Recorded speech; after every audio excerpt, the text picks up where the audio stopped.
Bonjour tout le monde, bienvenue sur Échange BES. Alors la plateforme est officiellement lancée depuis 2 jours à peu près et on a eu quand même pas mal d'inscriptions, mais on a aussi eu des questionnements, certaines personnes qui se demandaient c'est quoi Échange BES et pourquoi je devrais aller dessus. Donc cette vidéo-là, j'espère, va pouvoir répondre à vos questions. Alors désolé si je regarde un peu ici, c'est que j'ai vos questions sur mon document. Donc d'abord, c'est quoi? En fait, Échange BES a un but très simple, c'est de répondre à tous vos besoins en formation.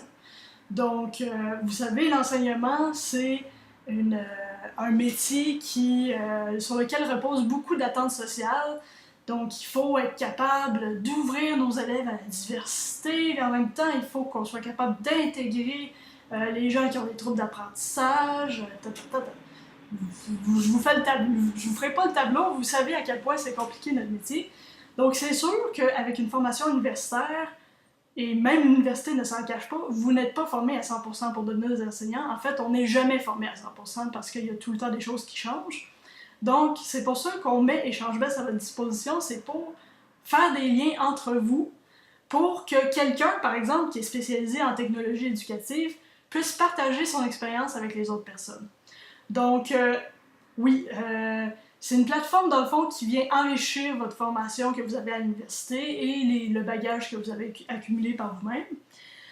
Quelque chose qui est vraiment important pour ceux qui sont en quatrième année du BES, désolé, c'est pour la formation initiale, oui, mais aussi pour la formation continue. Donc, même si vous devenez des enseignants l'année prochaine, ça va quand même vous être utile. Et je sais que pour vous, peut-être que vous avez hâte de vous émanciper du BES et de dire « Ah, je suis un enseignant, je ne suis plus un étudiant, C'est compréhensible. Mais sachez que c'est pas une plateforme qui est faite seulement pour les étudiants, c'est aussi pour les futurs enseignants. Donc, pour vous expliquer un peu c'est quoi la plateforme en tant que telle, en termes de technicalité, c'est un dossier partagé et un forum. Le dossier partagé vous permet d'échanger des documents éducatifs comme des SAE, des exercices ou d'autres types de planification que vous avez faites pour vos cours.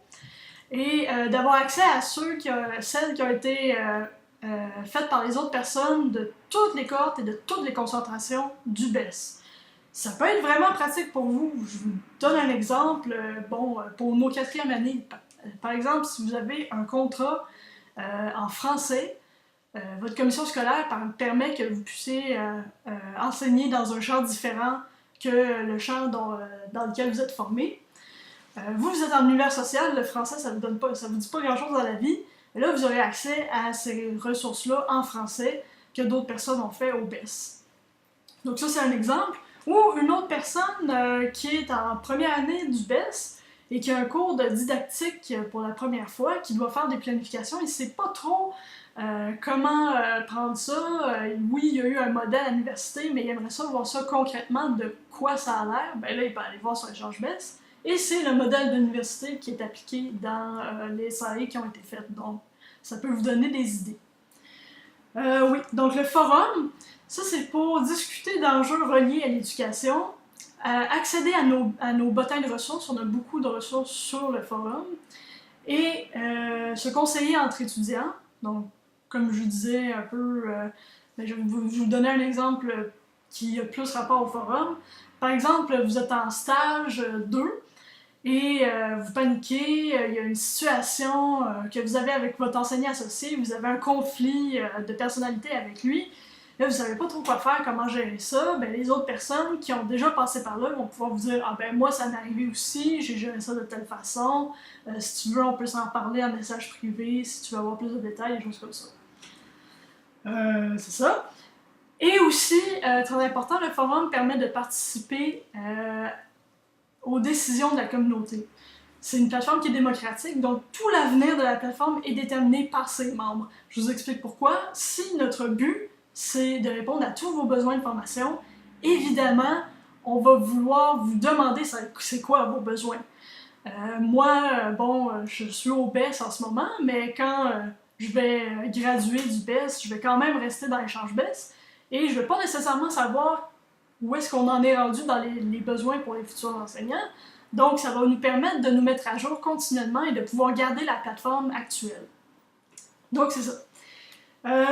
Bon, pour ceux qui nous diraient « Oui, mais j'ai pas le temps de faire tout ça », ou « J'ai pas de choses à contribuer à Échange Best ». Bon, première chose, si vous vous inscrivez à Échange Best, ça veut pas nécessairement dire que vous allez être là 24 heures sur 24 à commenter sur tout, etc. Vous pouvez juste être sur Échange Best pour avoir accès aux ressources. Ça, je veux que ça soit clair. Par contre, ce que je vous dirais, c'est que Échange Best, oui, je sais, là, quand on est étudiant, on a la job d'étudiant, votre emploi, vous avez plein de choses à faire que d'autres adultes n'ont peut-être pas nécessairement à faire dans leur vie. Oui, je sais, on manque de temps. Oui, je sais, c'est difficile. Mais Échange Best veut, entre autres, vous libérer du temps.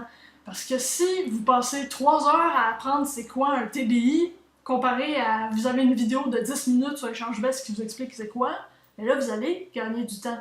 Et vous n'êtes pas obligé de faire des espèces de gros paragraphes de la mort sur les théories de Socrate concernant l'éducation. Vous pouvez juste dire « Ah ben, moi je connais tel site internet que j'utilise souvent pour faire mes recherches et ça peut être utile si vous avez planifié un cours en histoire du Canada. » Voilà, vous avez fait une contribution, ça vous a pris 5 minutes. Donc, stressez pas à propos de ça. Vous allez pouvoir vous intégrer dans la communauté, ça, il n'y a pas de problème.